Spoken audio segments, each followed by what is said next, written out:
Bom dia, hoje é dia 14 de março e vamos para o nosso devocional do dia, onde eu leio tanto o devocional da manhã quanto o devocional da noite, do devocional Manhã e Noite de Charles Spurgeon. Mas antes, vamos começar com a nossa oração. Jesus, Pai querido, que o Senhor esteja presente do começo ao fim deste devocional. Que o Senhor traga para essa live todos que precisam ouvir essas reflexões sobre a sua palavra que se encontra nos versículos de 1 Coríntios 10, versículo 12 e Salmo 39, versículo 1. Espírito Santo, se for necessário que o Senhor coloque em minha boca qualquer palavra para este devocional. Agradeço por estar conosco neste dia. Amém, amém e amém. Vamos lá para o nosso devocional do dia, começando pelo devocional da manhã, que tem como base a primeira carta de Paulo aos Coríntios. Então vamos ler a introdução da Bíblia Spurgeon da carta.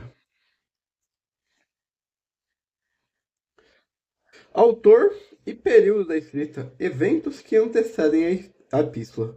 Formação e desenvolvimento da igreja em Corinto.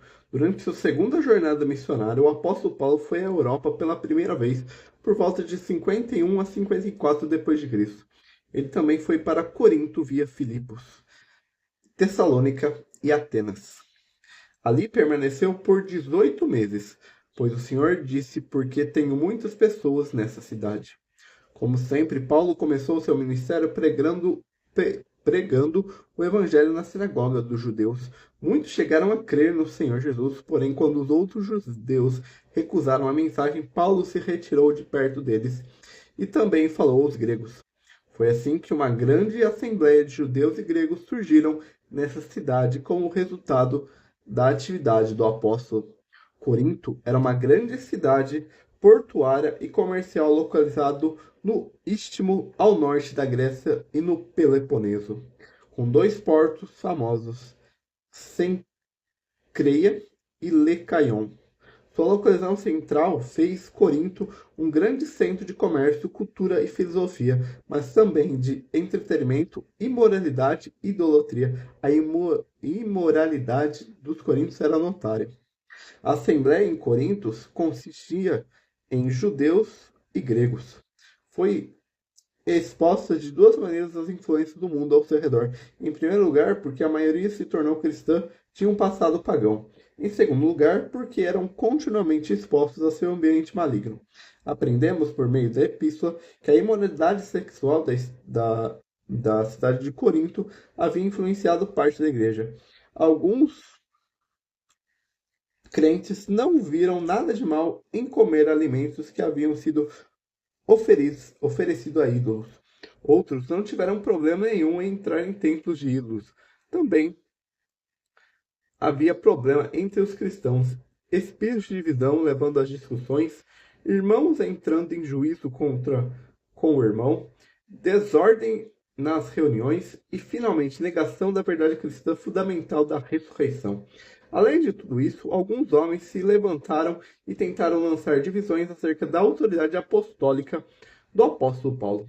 Motivação para escrever a epístola. Depois de retornar de sua segunda viagem missionária, Paulo iniciou a terceira durante essa jornada. Ele permaneceu em Éfeso por 3 anos. É provável que tenha sido quanto antes obteve mais detalhes além dos mencionados anteriormente. Aprendemos pela primeira epístola aos Coríntios que as suas informações foram baseadas em duas fontes. Primeiro, ele ouvira falar das contendas entre os coríntios por parte da casa de Chloe.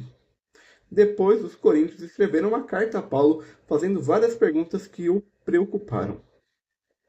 Com base em 1 Coríntios 5, versículo 9, a maioria dos estudiosos, os estudiosos, supõem que a mesma epístola foi precedida por outra do apóstolo, que não está mais disponível. Expositores anteriores não pensavam assim. A existência da carta é possível, mas não foi comprovada nem é necessária para que se possa compreender essa epístola.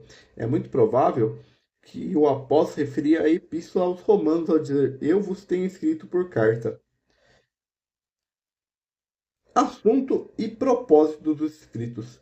A autoria do apóstolo Paulo dessa epístola nunca foi questionada. De acordo com o estudo, o estilo ela é típica de Paulo. Ela se menciona como autor no início e no fim da epístola. E no capítulo 4, versículo 15, escreve: Eu vos gerei pelo evangelho. Com isso, ele quer dizer que levou os coríntios a uma fé viva em Deus, e isso confirma plenamente os fatos de Atos, como já vimos. Por volta do ano 95, Clemente de Roma testemunhou que Paulo foi o autor da primeira epístola aos Coríntios. Da mesma forma, também vieram Policarpo, Irineu e Tertuliano. No final de sua estadia de 3 anos em Éfeso, durante sua terceira jornada missionária, por volta de 57 depois de Cristo.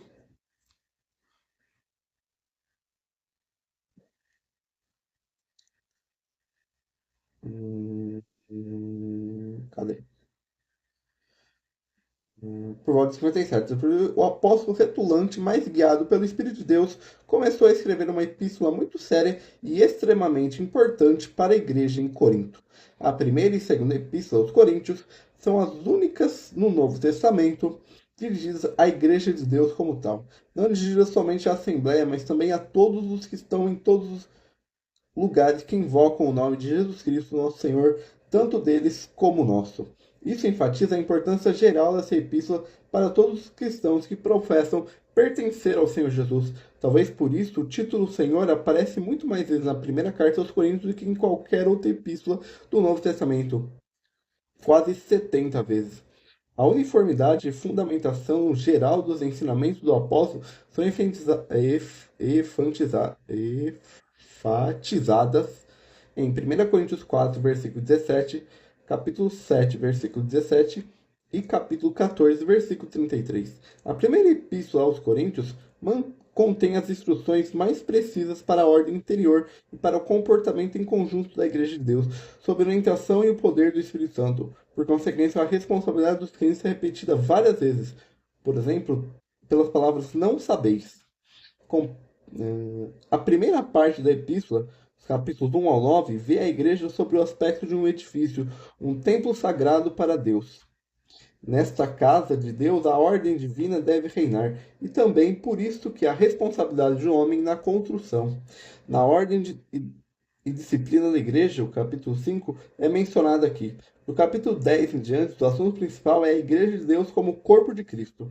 A respeito do corpo de Cristo, o pensamento principal é a unidade. Essa unidade não é contraditória à diversidade. Dos membros e suas funções, mas mostrou uma polaridade viva. Além dos 3 evangelhos sinóticos, apenas 1 Coríntios nos dá instruções detalhadas sobre a ceia do Senhor. Em 1 Coríntios 10, versículos 16 e 22, aprendemos a respeito da mesa do Senhor. A sua mesa, os membros de seu corpo expressam comunhão com ele e uns com os outros. O capítulo 11, do 23 ao 33, apresenta a ceia do Senhor, com o partir do pão e o beber do cálice em lembrança dele. A morte é anunciada até que ele venha. Ambas as passagens enfatizam a responsabilidade dos participantes. O capítulo 10 enfatiza o coletivo e o capítulo 11 a responsabilidade pessoal do crente. Mais do que parágrafos, precisamos de uma menção especial. O capítulo 13 costuma ser chamado Cântico de Amor. Na sabedoria de Deus, ele está muito bem colocado nessas informações sobre os dons espirituais do capítulo 12 e as instruções sobre como viver corretamente tais dons no capítulo 14. O capítulo 14 menciona os dons de profecia e o falar de línguas. Esse último dom era superestimado pelos coríntios. Não é diferente do que a gente vê hoje em dia. Na verdade, a igreja de Corinto representa muito a igreja geral que a gente vive hoje. O segundo parágrafo é o ensino detalhado sobre a ressurreição. No capítulo 15, ele termina com a revelação do ministério da transformação dos santos vivos no arrebatamento da igreja. Peculiaridades. Relação de Paulo e a igreja de Corinto. Duas das epístolas aos Coríntios, os estudos modernos reconstruíram um quadro complicado, mas de maneira alguma uniforme em relação entre entre o apóstolo Paulo e a igreja de Corinto. Lendo 1 Coríntios 5, versículo 9, alguns podem pensar ter a prova que Paulo escreveu outra carta aos Coríntios. A carta, no entanto, foi perdida e parte da epístola contra a fornicação estaria contida em 2 Coríntios 6, versículos 14 ao 18. E no capítulo 7, versículo 1. Contudo, essa mesma carta não foi entendida e resultou na epístola mencionada em 1 Coríntios 7, versículo 1. Sobre isso, alguém afirma que Paulo escreveu a primeira epístola aos Coríntios e depois fez a vista com tristeza. Anunciada, 2 Coríntios 2, versículo 1. Anunciada em 1 Coríntios 4, 19 e 11, 34.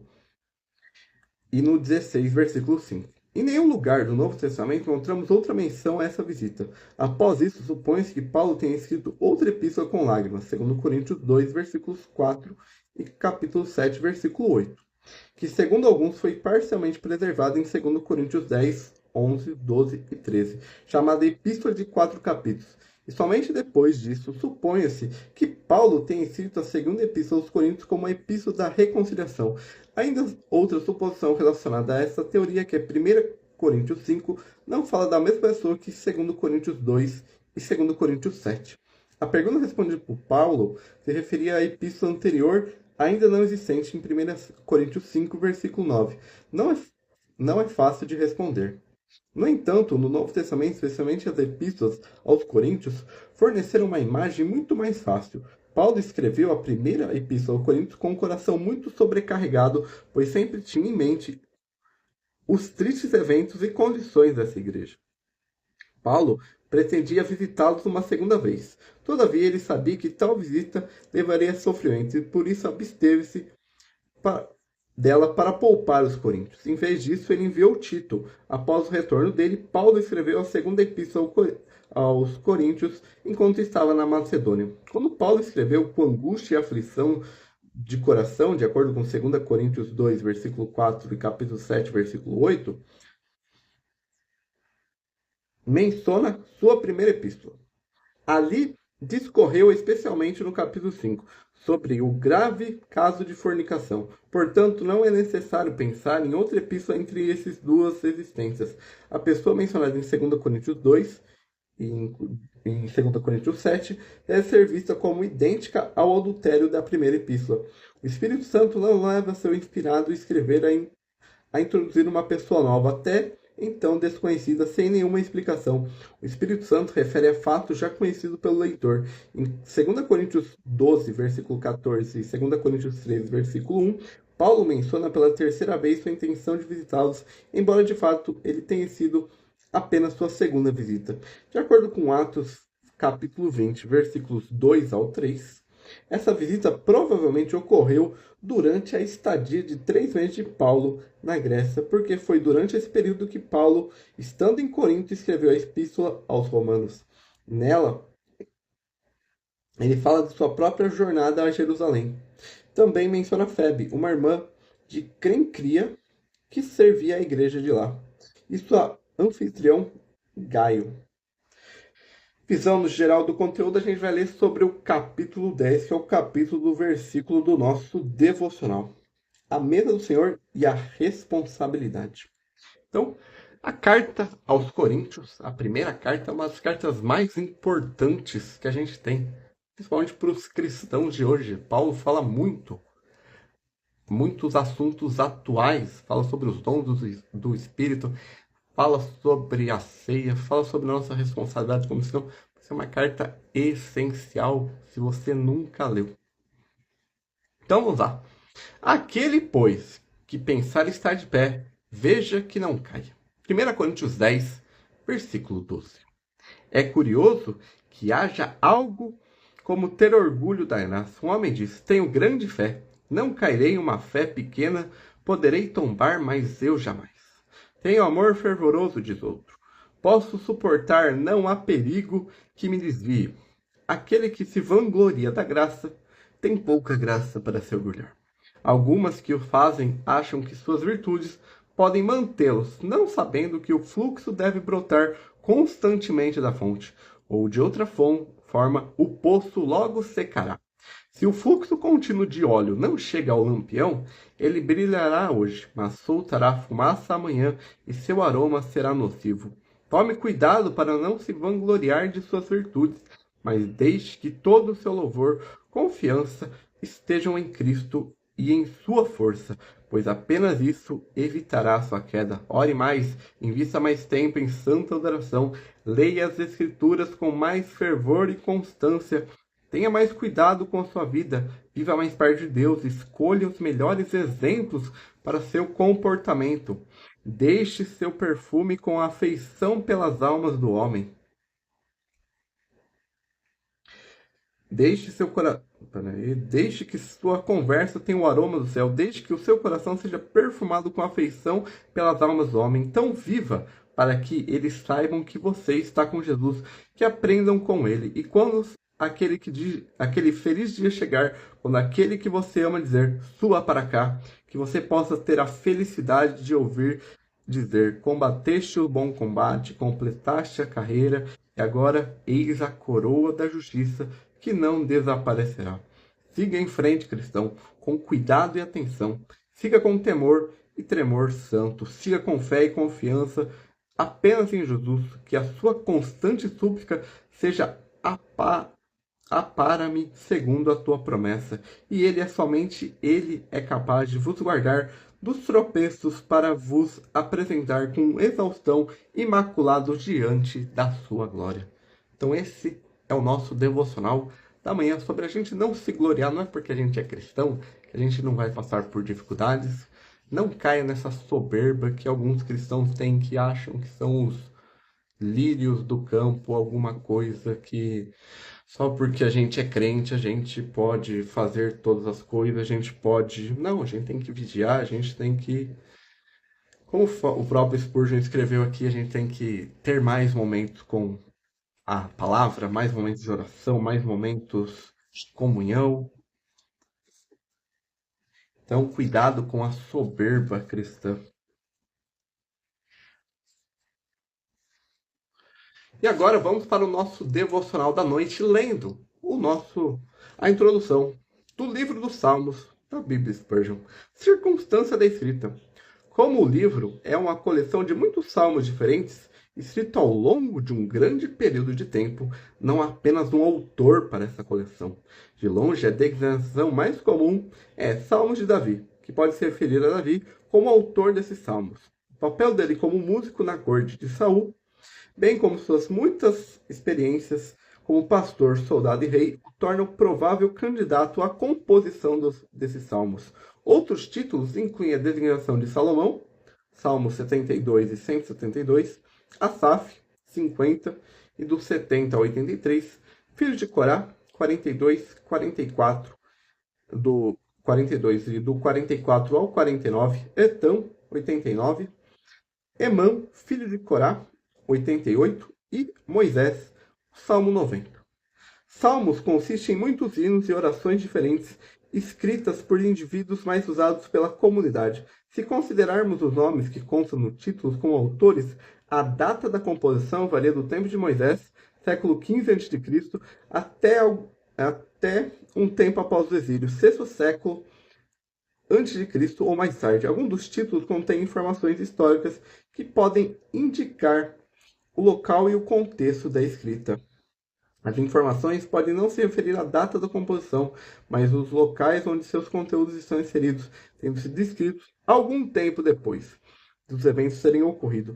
Este é um cenário mais provável. Em muitos casos, esses salmos também incluem passagens de ação de graças, mostrando que foram escritas depois de Deus ter respondido às suas orações. Contribuição para a Bíblia. A relação entre as ações de Deus na vida do seu povo e como o povo reage a elas é a contribuição mais significativa desse livro. Deus nunca falou diretamente em nenhum dos salmos, como sempre fazia nos livros narrativos e proféticos. Assim, os salmos são escritos a partir de uma perspectiva humana, à medida que os autores vivenciam diversas situações da vida. A luta para entender como os atributos de Deus, particularmente a sua sabedoria e sua soberania e bondade, se relacionam às experiências da vida, é um tema importante na coleção. Estrutura. O livro de Salmos é do começo ao fim um livro de poesia. A poesia hebraica não tem rima ou métrica regular, mas usa um paralelismo que consiste em 2 ou 3 versos que se correlacionam e completam o pensamento. Uma parte do paralelismo se trata de um sinônimo onde o segundo verso ecoa o primeiro. O paralelismo antitético apresenta um contraste entre dois segmentos e no paralelismo sintético o segundo completa a ideia do primeiro. Os salmos podem ser divididos em classes: hinos, do 145 ao 150, e cânticos de ação de graça, 30 ao 32. Salmos de lamento, 38 e 39, que são orações ou clamores a Deus em ocasião de angústia. Salmos reais, 2 e o 110, aqueles a respeito do rei terreno de Israel. Salmos de entronização, 96 e 98, os quais celebram a realeza do Senhor. Salmos penitenciais 32, 38 e 51, aqueles que expressam contrição e arrependimento. E salmos de sabedoria ou didático, o 19 e o 119, a quais tendem a ser proverbiais. Spurgeon em Salmos. Deus permitiu que Davi passasse por muitas experiências, não tanto por si mesmo, mas para o bem das futuras gerações. Sempre que lemos os salmos deles, podemos nos identificar de alguma forma ou de outra. Todas as vezes que me encontro em um beco sem saída, ali vejo Davi. Acho que nunca desci a uma situação tão humilhante que não tenha visto em uma situação ainda pior, assim como também nunca subi a um ponto tão alto que não tenha visto Davi muito acima de mim, pronto para cantar sua canção acompanhado do seu instrumento de corda, enquanto eu cantava a minha canção. E essa é a introdução do livro de Salmos da Bíblia Spurgeon. Agora vamos ler o nosso devocional da noite. Guardarei os meus caminhos. Salmo 39, versículo 1. Amigo peregrino, não diga em seu coração, irei para lá e para cá e não pecarei, pois nada o coloca tanto em perigo de pecar quanto se vangloriar da certeza. A estrada é muito lamacenta, será difícil seguir o caminho sem sujar suas roupas. Este é um mundo de breu. Você precisará vigiar sempre ao lidar com ele. Tiver que manter suas mãos limpas. Há um ladrão em cada curva da estrada para roubar suas joias. Há uma tentação em cada dádiva. Há uma armadilha em cada alegria. Se você um dia chegar ao céu, será um milagre da graça divina ser creditado inteiramente ao poder de seu Pai. Fique atento. Quando o homem leva uma bomba em suas mãos, ele deve se preocupar em não chegar perto de uma vela. Você também deve tomar cuidado para não cair em tentação. Mesmo suas ações normais são ferramentas afiadas. É preciso saber como lidar com elas. Não há nada neste mundo que promova a devoção de um cristão, mas tudo coopera para destruí-lo.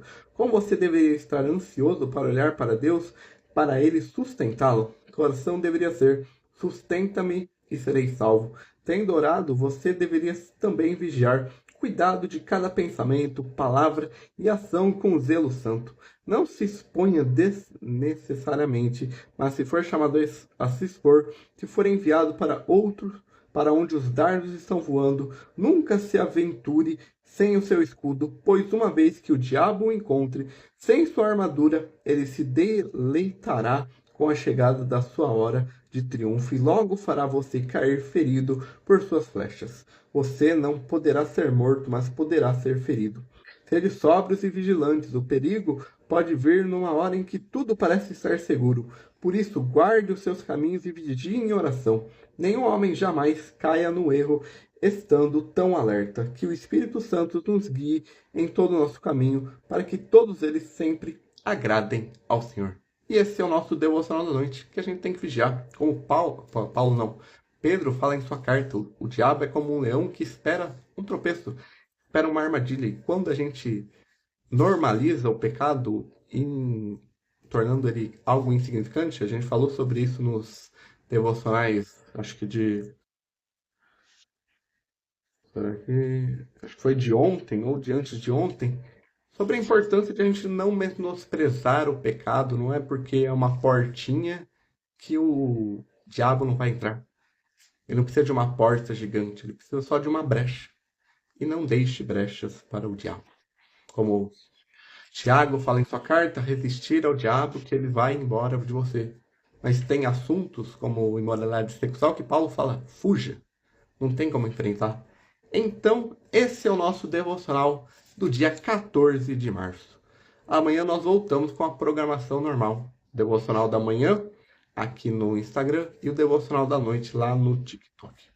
Tenha um bom resto de sábado, um bom início de fim de semana e até o próximo.